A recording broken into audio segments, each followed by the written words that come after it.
аферизм себебинен өзүнүн чынык атын жашырып Нурали деп таанышып жүргөн Кубанычбек уулу Кайрат,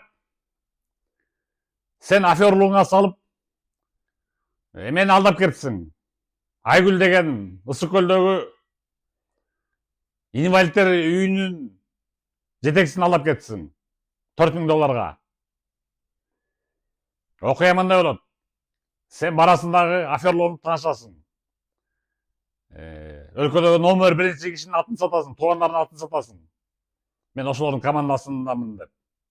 Мына фотографиясын көрүп кал ошол. Алданып калбагыла, кайып качкандан болуп. Кубанычбек уулу Кайрат деген ушул мына болот. Анан барып туруп ошол инвалиддер үйүнүн жетекчисине, фонддун жетекчиси Айгүлдү алдап, а деген $3000 алып кетесиң. Албай акча болсо, кызынын бутуна операцияда чогултуп алган экен. Ал акчаны алып кетесиң да, кийинкисинде болсо келип туруп, ошо инвалиддер үйүнүн жанындагы бир бош жерди көрсөтүп, ушул жерге меселге үй салып берем деп алдап, документтерге акча керек болот деп дагы алып отуруп башаяга $4000 алдап кеткенсиң. Келжиребей туруп акчаны алып келип кой, арты көздөй, берип кой. Сени күтүп атат. Мына ошону көрүп койгула.